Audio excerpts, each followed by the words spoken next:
What's going on, caffeinated crew? Just wanted to take a second to tell you about Church of Hardcore happening August 21st in Pointe-à-Cher, Quebec. It's featuring some of the best local bands from the area, such as Scarfold, Northwalk, Soul Thief, and many others. At checkout, use the discount code BEANS for a limited number of tickets, and you will get an exclusive listener discount. So pick yours up now.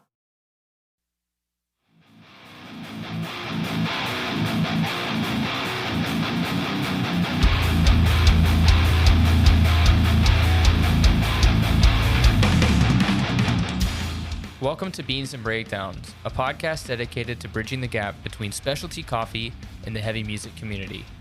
On this episode, I'm joined by Gustavo Hernandez, vocalist of the band Omerta. So grab a fresh cup of coffee and wake the fuck up!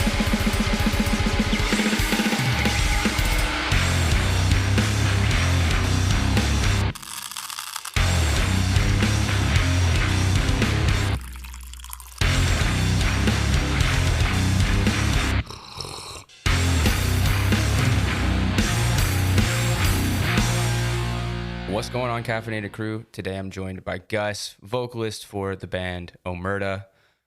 Gus, how are you doing this morning? I'm good. I'm perked the fuck up. Nice. Hopefully you have some coffee. I have some coffee. I actually just quit drinking it. Let me tell you why. So I was a fucking caffeine fiend. I was pounding coffee, rain, bang, whatever the fuck you want, like religiously until it started giving me panic attacks every single fucking day of my life. It broke me. It was not okay. It was to the point where I was living life on the edge. Damn. Literally always like paranoid, hard at fucking 3,000 BPM. It was not fun.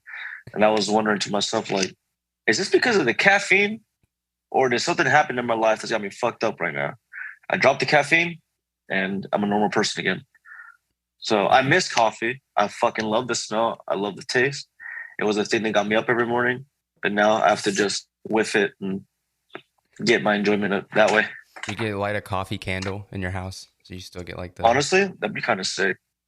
Yesterday, my fucking mom poured out some coffee, and I walked into the house and I was like, "Hey, what the fuck is that?" I was like, "You poured up some coffee?" She's like, "No, I just threw out the rest of the coffee." And I was like, "Man, that's fucked up." R.I.P. to the coffee. Could you do decaf just for the taste? Does it have any kind of caffeine in it? Because I actually know nothing about decaf. So don't buy like grocery store decaf because they use like a process that's really bad for the coffee to do it. It's like chemicals and shit. Yeah, it involves formaldehyde, so that is terrible. Yeah. If you go to like a nice coffee shop and they have a decaf and it says like Swiss water process on it, it's good. They use water to like basically wash the caffeine. It's like this weird, I don't even know, osmosis process, some weird shit. And I didn't even know you could wash caffeine out of shit. I don't know if they call it washing, but it's like it's this reverse. I don't know what they do. They basically like take the caffeine out of the coffee in a more natural way, and then it's good. It's very trace amounts. There's like still maybe a little bit. But it's not enough to where you will actually get any kind of kick. Oh shit! Well, I'm gonna have to try that then, because like I've been wanting to try it, but like I'm way too paranoid, man. Panic attacks are the worst thing. Like, if you ever had one, you know what the fuck I'm talking about. These bitches suck. Yeah. I can't remember the last time I had anything like that, but it was definitely pre-pandemic before I found peace in my life. Hey, no, man, I feel that. When you're not That's rushing when it started around happening. Everywhere. Yeah. Really? Yeah, it started happening like it's right before the pandemic happened. Like right around the time we dropped Hyperviolence is when they started happening. Damn. But I was like literally getting 2 hours of sleep trying to finish the record. Yeah. And like pounding like 300 milligrams of caffeine like in the morning with it, like on an empty stomach and shit. No. Yeah, I was not okay. Now doing that multiple times a day. I don't know how I'm still alive. Well, I'm happy that you seem in good spirits. So I'm super happy that you're able to get on the other side of that, because that shit sucks. Thank you.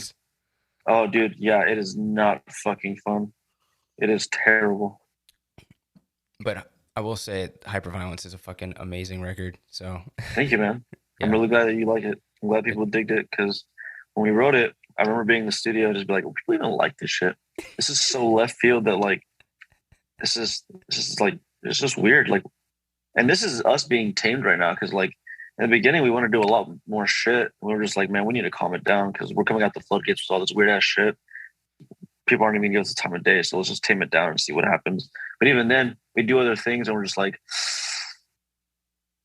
we literally dropped it and did this.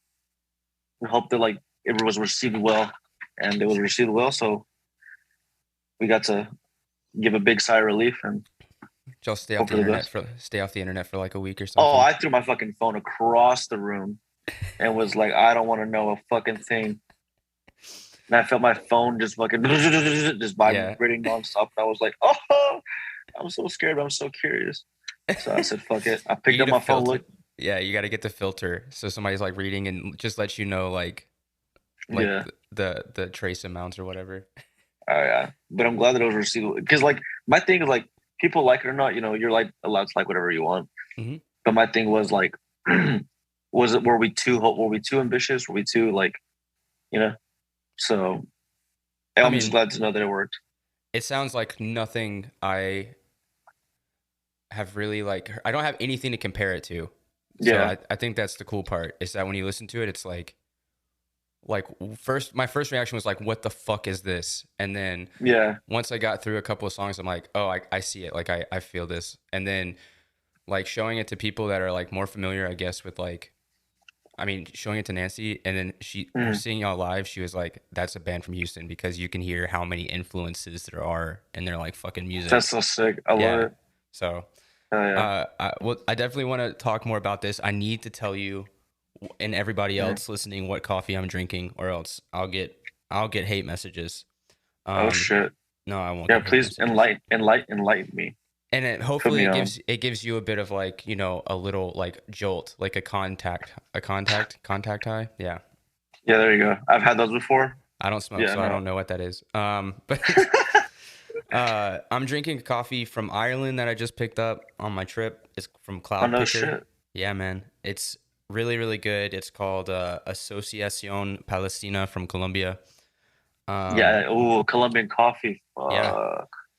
Colombian coffee was my favorite thing to drink, dude. It's so good. Consistent always.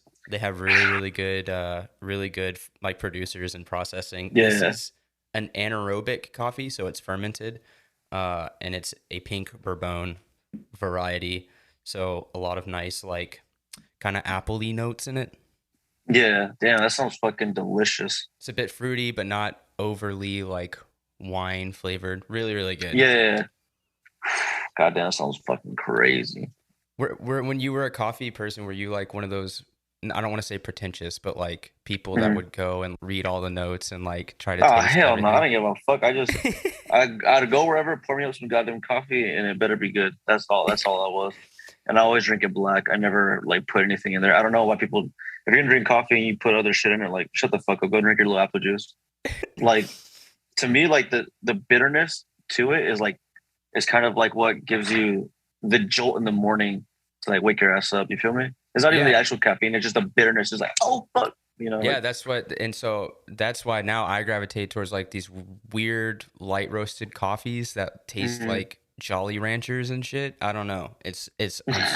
I'm so into this, like, rabbit hole now where if it doesn't have, like, an insane complex flavor profile, then I'm like, this is basic. But I do enjoy traditional tasting coffees every once in a while. It's just, I like to be challenged. I feel you. My favorite thing was, like, what was that fucking? There's a place here in Houston. I don't know if it's just a Houston thing, but I think it's just a Houston thing. It's called Agora. It's in I think in Montrose area. You've been here, right? Agora is just Houston. Yeah, is it really? Yeah, and they serve Cats. Last time I was there, they serve Cats coffee. Oh hell yeah! Yeah, but yeah, when we were younger, like just Omerta, we used to go there all the fucking time. Just sit outside and fucking chain smoke cigarettes whenever I did smoke, and just drink coffee. Yeah, we'd be there till they fucking like kicked us out like 2 a.m. That spot's really nice too. It's got that nice like patio thing around the outside, and the inside's weird looking, like a warehouse. Yeah, dude, it's so sick. I love that place. I haven't been in years, but if they got decaf, I'm gonna go run over there and be like, hey, pour me up some coffee. Have you tried Blacksmith? Blacksmith, no. It's like right down Westheimer in Montrose. Oh no shit. Yeah, it's like Yeah. literally, I think like less than a mile from Agora. Oh really? Well, I'm gonna have to fucking rate them for their decaf. That was my spot for a minute. Every time I go visit Houston, I'd be like, we gotta go to Hell yeah. Blacksmith on Westheimer, but it's changed now. It's in Really? yeah, it's next to For the Memorial better? Park area. It's like near the bayou called Blendin. Hell yeah. I'm gonna have to check that out. Rate them for their decaf. They have everything. It's fucking amazing. I love that. The only reason I'm gonna ask you this question is because I've married into a Houston family. I love kolaches. There you Like go. a Hell yeah. lot. Let's go. Like fucking love kolaches. I love Do that. you have a go-to kolache? Not gonna lie. It's this place called B&K. It was like right next to my job too. It was also next to that fucking coffee shop that I told you about in Mhm. Jersey Village. The best kolaches I've ever had. What's your flavor? Flavor, you can never go wrong with jalapeno cheese. It's classic, but dude, Yeah, if it ain't broke, don't fix it. It's great. I love it. that's it.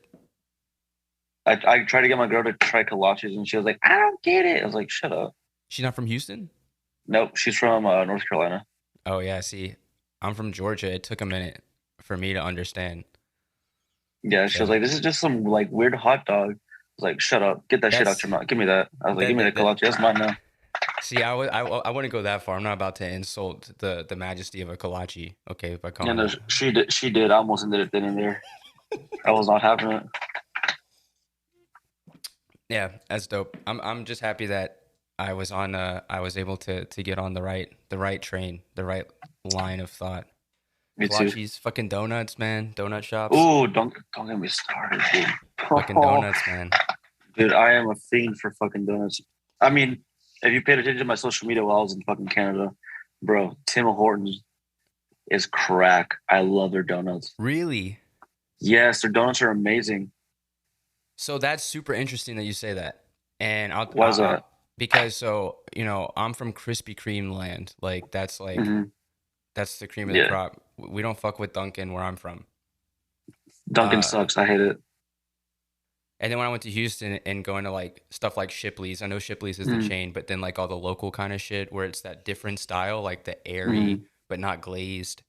I Mhm. love that too. And then coming here and trying Tim's, I was like, I don't really get it. Like, I don't know. Maybe I'm missing something. But then I tried their Nah, sour cream.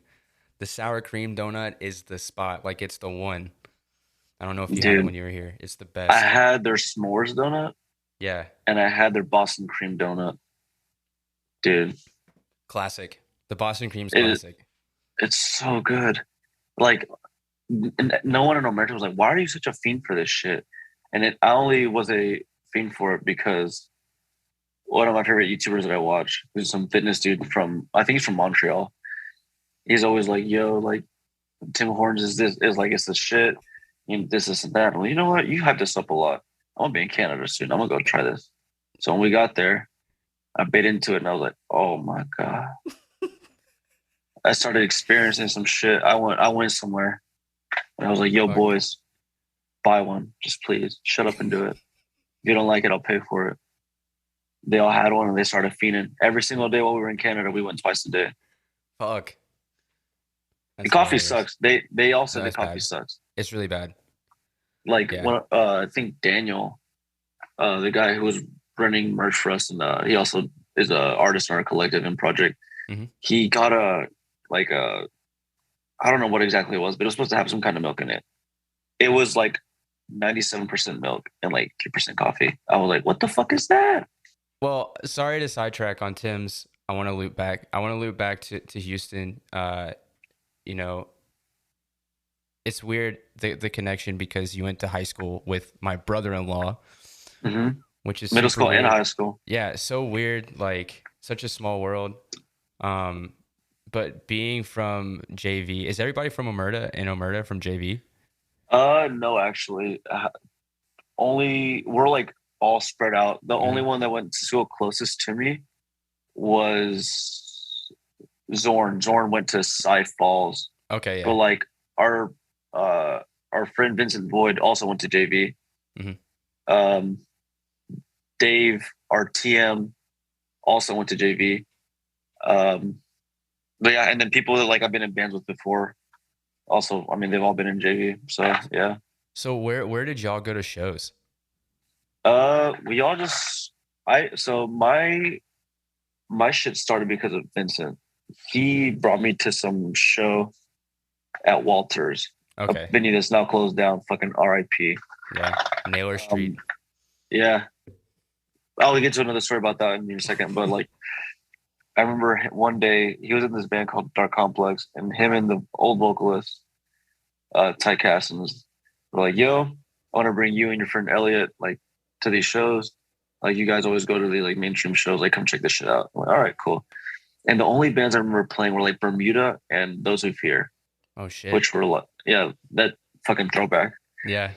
And we go and like we show up and like, what the hell is this? There's no like barricade, there's no security. And like before we went to the show, we hit them up. I was like, yo, we're gonna get like my tickets. They're like, shut the fuck up, just buy them at the door. I was like, what? Isn't it gonna sell out? They're like, no, stupid. I just shut up and go. I'm like, all right, cool. So we get there, and there's about like 100 plus kids. You know, not too crazy. We're used to fucking like the House of Blues, like 1,000 plus kids. And we're like, what the fuck is this? This is weird.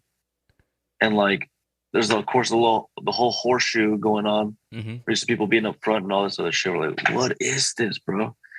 First band starts playing, and people are like smacking each other and like headbutting each other and doing all this crazy shit. And we're like, whoa, like I've never seen shit like this before. And they got pretty violent. Like I wasn't used to it. Mm-hmm. Like, you know, you go to other shows, like security shuts that shit down if it gets like too rowdy. Yeah. But like, and I guess in the underground scene, like people don't give a fuck. They were smacking each other, fucking throwing each other across the room. And I was like, whoa, this is fucking weird. This is crazy, but I love it.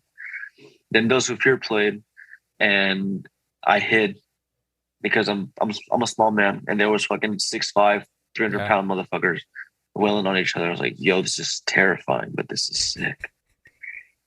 And ever since then, like, I made some friends at that show, and me and Elliot just kept going back to like shows in general. Just anytime that Dark Complex played, or like anytime that like Vincent told us, oh, there's this show, like we just went, and then like we found our friends there, and then yeah, that's how I got started going to shows in Houston.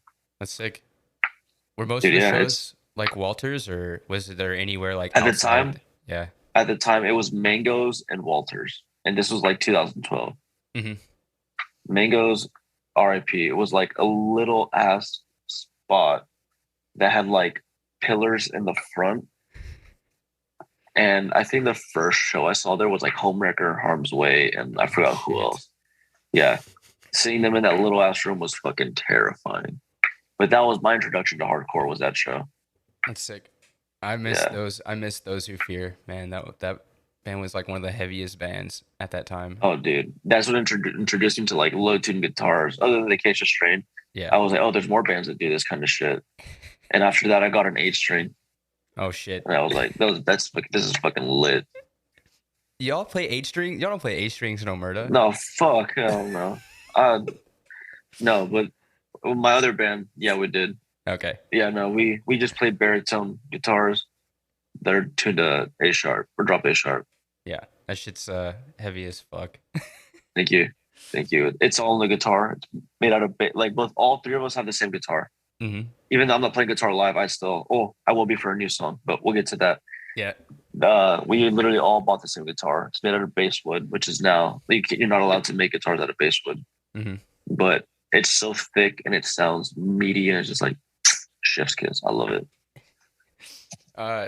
That's dope. I love hearing people's like their stories of their first like hardcore show, because it's like that same like, I was terrified but I loved it. I love like that one phrase is my favorite, because it's dude, it's universal. Yeah, that's it hooks you. It's weird. Yeah. What is your favorite mosh move? Oh man, I don't think I have one. I kind of just close my eyes and hope for the best. Yeah. I'm just like, I'm a little fucking stupid. Let me just get in there and do what I do. Just kick the shit out of somebody. Pretty much, yeah. It is. It's just the thing. Like from Houston, like being from Houston, like I grew up with shows being very violent. Yeah. Like I just thought it was a norm. People were like legitimately like wailing, like turning people around and fucking punching them in the fucking face, like headbutting people. And like we had crews here and shit. So to me, that was just a norm. Like it was kill or be killed, literally. Like it sounds corny, but that's literally what it felt like. Like if you were gonna go do this, like you better be ready to fight for your fucking life. Fights would break out, and it's just like people were getting jumped. It was chaos. And so when the first time I left Houston, when I was on tour with the first band I played in, I was actually in Drown, later on as to Burn. We went on tour with Survival Method, and it was our North Carolina date, and we're playing with Invoke, their very first show. Shit. Yeah, I got to see that. That was pretty cool. And so Invoke started playing. I was like, oh shit, this band's sick. So I went to go mosh. I'm over here fucking beating people up. And then the vocalist of Drown was like, yo, you can't do that here. They don't roll like that here. It's like, what? Like, no, you're on tour, first of all. Secondly, like, no, people don't get down like that here. Like, you cannot do that. And I was like, what the fuck? Okay. That was like my first culture shock into like, it doesn't go down like that everywhere. So then I kind of realized like, oh, fuck, like I got to be careful what I'm doing. Because even like other places in Texas, like don't get down like that. Like they mosh hard, but they don't like assaulting each other, like literally murdering one another. It's calmed down here because all those people don't go to shows anymore. But like it was something else. I grew up during that time period where people were literally like they were out for blood. Yeah. But yeah, like when we showed up to Montreal, like my rule is like on every tour, the last day of tour, free reign. Like you mosh all the bands, we all have fun. Like it's the last time we get to hang out together. And you know, the boys being from Houston, and they know how I get. They're like, I'm gonna fucking be over here. Do not touch me. And then when I started doing my thing, they were like, oh no. And I stopped. I stood up front for a little bit. Han tried to go in there, and I didn't see him. But he so happened to like run across the moment that I kicked back. And I clocked him in the neck, and he fell to the ground. And I didn't know that was Han. I thought I just knocked some random person out, so I didn't really care. So, the show goes on. I'm like, where the fuck is Han? I go to the green room and he's like laid out like this, grabbing his neck. I was like, what the fuck happened to you? He was like, you. And I was like, why the fuck would you run across knowing that I'm somewhere near the front? He was like, because you were standing still. And I was like, Han, element of surprise. Come on now. Yeah. He was like, I hate you. And I was like, Han, this is why I don't do this anymore, because people get hurt. I hurt the people I love. I can't do this anymore. Omerta's live show is fucking amazing. Thank you. Thank you so much, man. Seriously. Before y'all show, I watched the prom core set because I had never seen like a live video of you guys. So I'm watching it. I'm like, this show is going to be fucking amazing. Like I'm so stoked to see this happen live. I hope that there's a lot of people so that stage diving can happen and shit. It seems very conceptual. It is and it isn't. Like my thing is, at least for me live, or I think for the whole band, it's like we're not going to care if there's 2 people, there's 2,000 people, or there's 20 people, there's 200 people. We're going to give everybody the exact same show. And for me, like the lyrics, the music, it's all very aggressive. It's, I talk about a lot of like past traumas, things that are going on currently in like my life. Right. And to me, it's like I get to live those things out again when we play these songs live. So I am, I guess, reliving those moments as the song is playing and exuding that energy forward. I guess you could call it therapy. See, for me personally, that's what it is. And like the samples and everything is to like create an atmosphere to bring everybody into our world and have them leave fans. It is, yeah. Yeah. And that's like the most notable for me is the samples, because it's like sometimes it's kind of hard to decipher what's happening, but I think that that adds to the experience because it does feel maybe a bit traumatic or chaotic or I don't even know. It's just like it's definitely very notable. So I didn't know if there was like a full story of like if it's like an actual story or if it's just like you guys just taking the experiences and creating that environment, which is kind of what it is. yeah, each sample before each song live will set the mood. Samples will have something to do with the song that's coming next. Mm-hmm.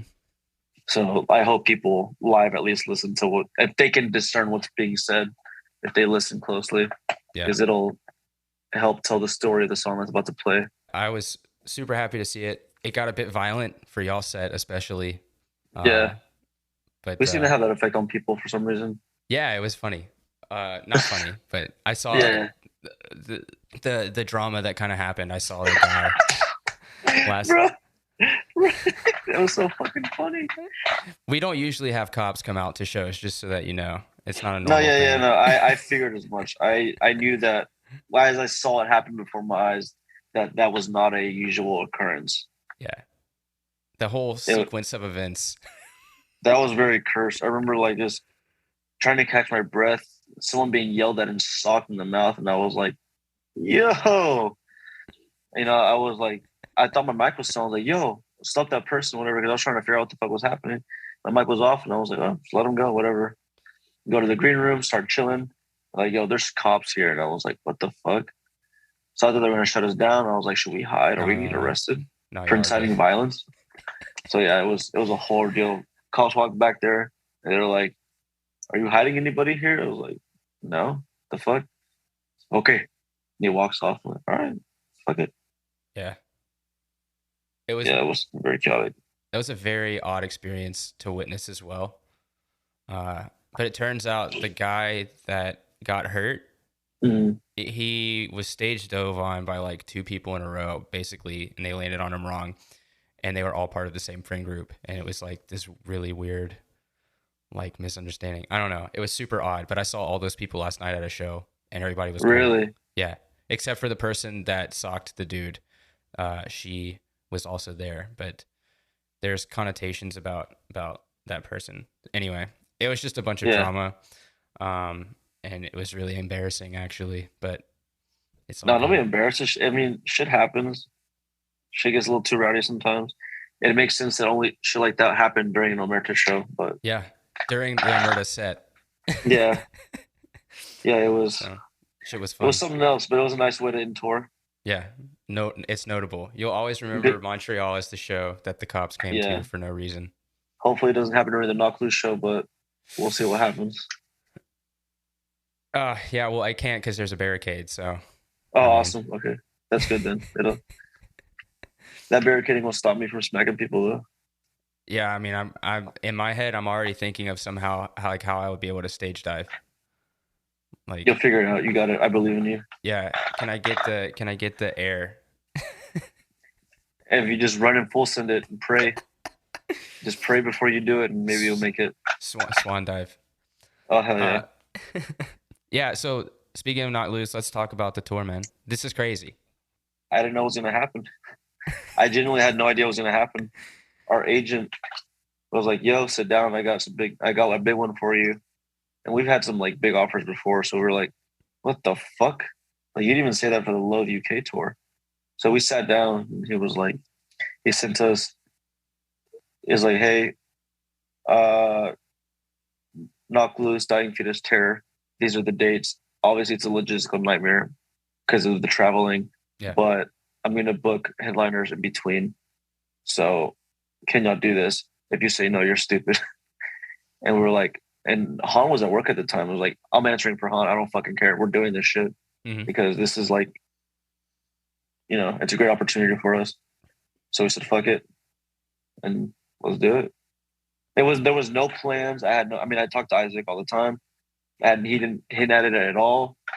So it was just out of left field. They were like, hey, we want y'all to do this for us. And we're like, let's fucking do it. It's fucking sick. Dude, yeah. I'm really grateful. I immediately texted Isaac after we got the offer, and I thanked them because, it's nice to, be at where we are right now and get that opportunity was really it gave me faith that what we're doing is working. Yeah. I'm super excited about that show, especially like it is a bit odd because Knocked Loose is headlining. I understand why, like I get it. But it's like Dying Fetus and Terror are opening. It's like kind of funny that those are the people who are like the tour support. But I mean, that bill is amazing. Yeah. my thing is like when I saw that, I was like, these are literally titans in their respective like genres.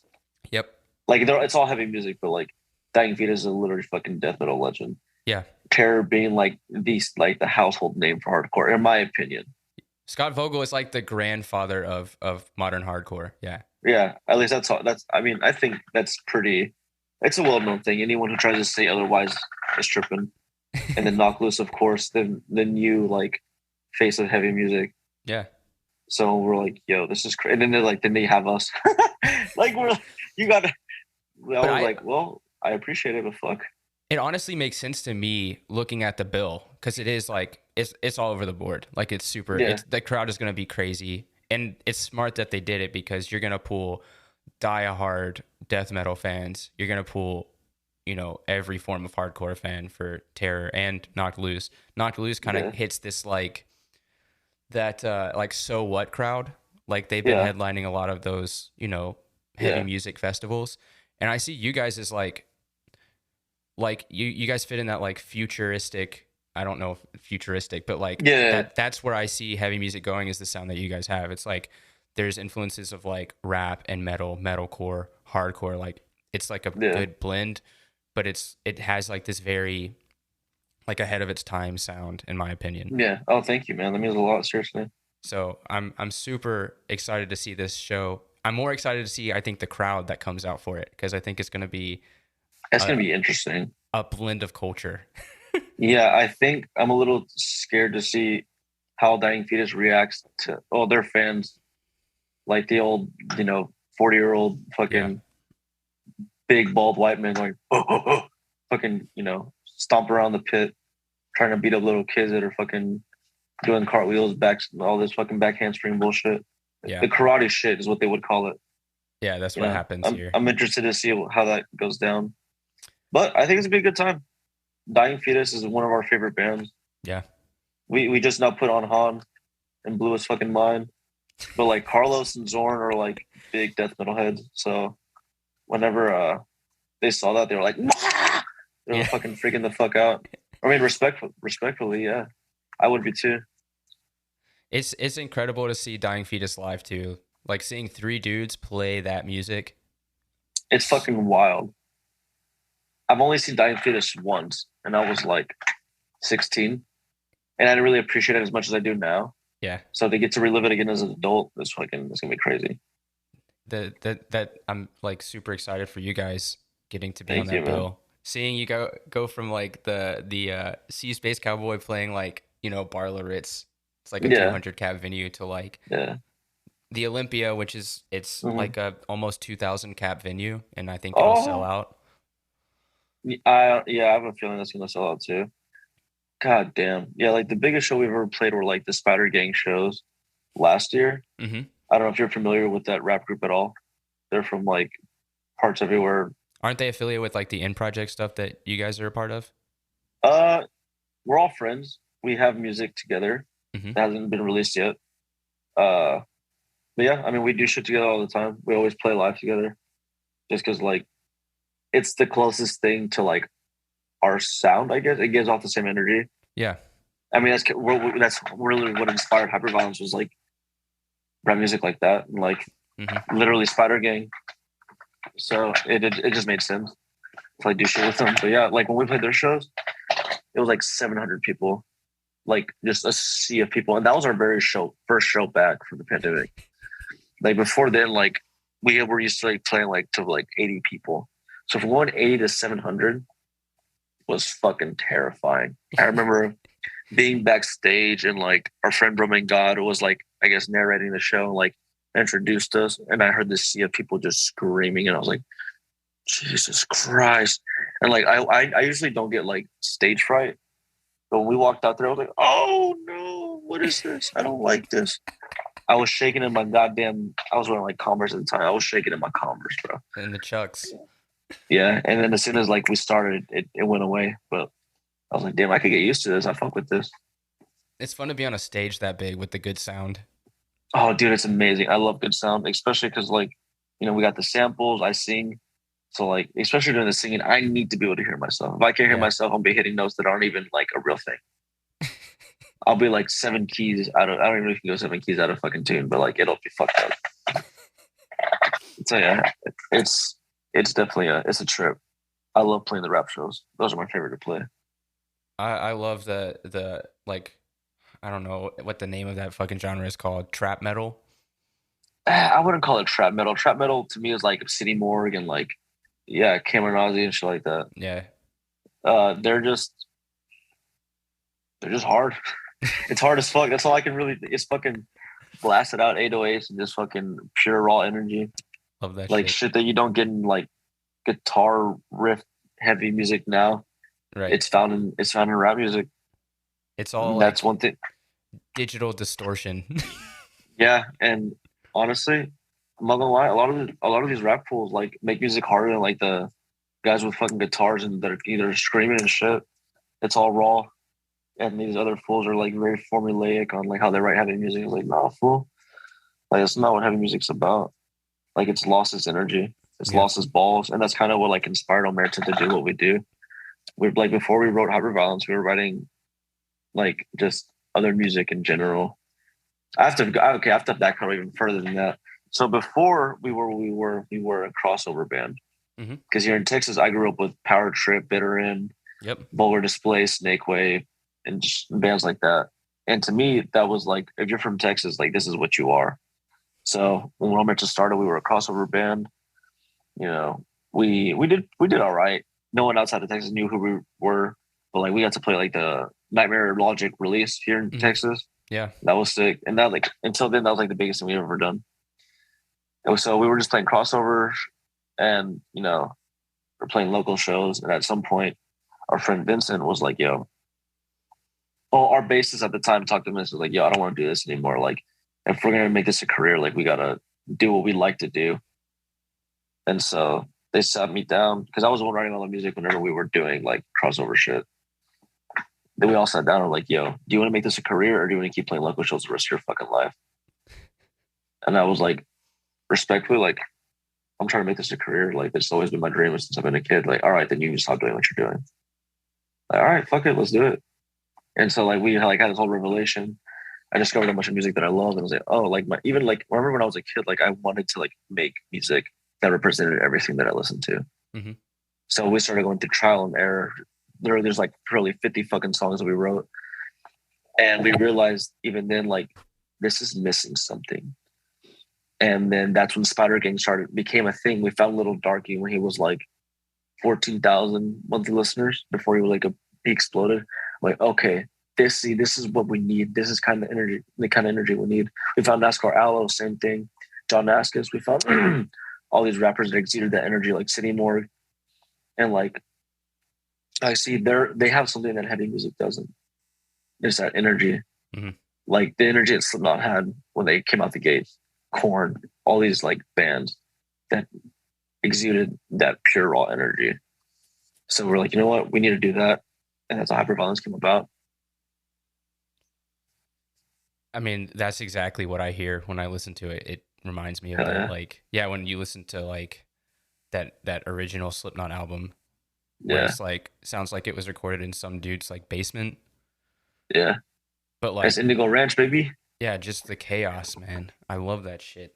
I like the feeling that I want to give people when they listen to Hyperviolence. Is like Hyperviolence to me, like the word is a feeling, because like you should want to feel like you want to run out of a window. You feel like you can walk through walls and just fucking you feel invincible. You should feel like you can lift a fucking car and throw it across the goddamn street. At least for me personally, that was my goal. Like I want people to actually feel angry when they listen to like my voice and like the music. I want them to feel it. I'm tired of all these fucking vocalists having the little whisper screams and like fucking shit that doesn't translate live. I'm just like, bro, like what is the point of screaming if you're not going to make someone feel something? Like you're screaming and it's like, you might as well be fucking whispering. Cause like, this is nothing to me. Like the lyrics, none of it translates. Like this is nothing. Like make me fucking feel something. If I can't feel what you're saying, or like, even if I can't understand what you're saying, or like I'm not reading the lyrics, just from the soul sound of your voice, I want to be able to feel what you're feeling. Yeah. And I feel like a lot of people don't have that. So that was another thing, like going into like making Hyperviolence and even changing my vocals. That's what we wanted to convey. Like, we want you to feel what the fuck I'm saying, not just hear it. We want you to fucking feel it. Yeah, I'm like I said, like I'm just like super kind of obsessed with that Hyperviolence album, and I'm really excited for like the next release. Whatever's down the lane. I know you said new songs. You're gonna be playing guitar on stage too. Yeah, which is gonna be dope. Yeah, Han and I will be switching for a song because what's the point of having two vocalists of like, I mean, NSYNC did this shit all the time where fucking JC and JT would switch off and like one of them would be the main vocal. So I was like, you know what, fuck it, we're a boy band, let's fucking do it. We can do it. Yeah. So Han will be doing vocals for a song, and it sounds fucking crazy. I'm excited for him to switch places for me. I'm excited to see him as like a front man, like to see it's gonna be crazy. He used to be a front man for one of his old bands, like way back in the day. way back in the day. So I'm excited to see him do it again. It's gonna be interesting. His vocals are already like, they're very raw, but like scary. Yeah. Like you're about to get murdered. Yeah. Yeah. I love that. Yeah, I'm excited to hear him have him do it for a whole song. Yeah. He's probably gonna jump on somebody. I don't know. I'm excited to see it. Whatever. I'm excited to see it too. Whatever happens. Yeah. Just back him up. Get his back. I got him. Well, guys, this has been super fun. I'm just really happy that we got to connect again so quickly, and I'm really excited to see you guys in a couple of months. Thank you.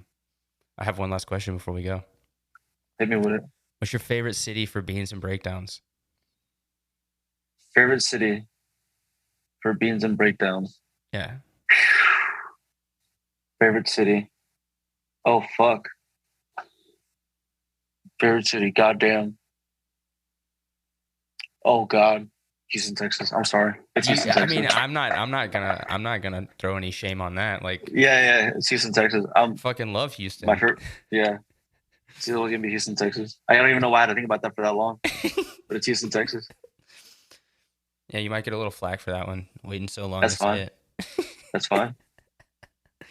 I'm ready for the heat. It's all good. He's ready. Get in his DMs. see what happens. Well, like I said, I'm super excited. I can't wait for you guys to be back in town. Dude, me too. I'm ready to we'll hang out this time. Yeah, for real. Yeah, it'll be fun. Is Alan gonna be in town this time? I'll make sure that he is. All right, I'll kick his ass tonight. Yeah. I haven't seen that motherfucker in so long. Yeah, he's moving and shaking. He's doing things. Yeah, he's doing his thing. But hell yeah, bro. Enjoy the rest of your Saturday. We'll see each other soon. Hell yeah, let's do it, bro. Take care. You too, bro.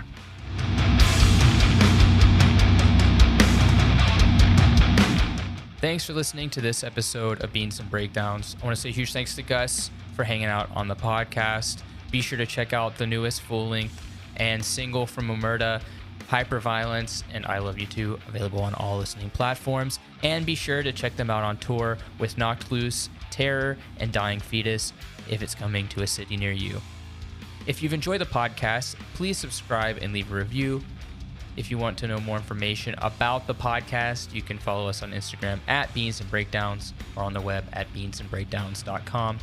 If you have not picked up your tickets for Church of Hardcore, be sure to use checkout code BEANS to get 50% off your order. It is only available for a certain number of tickets, so get yours today. Until next week, stay caffeinated and wake the fuck up!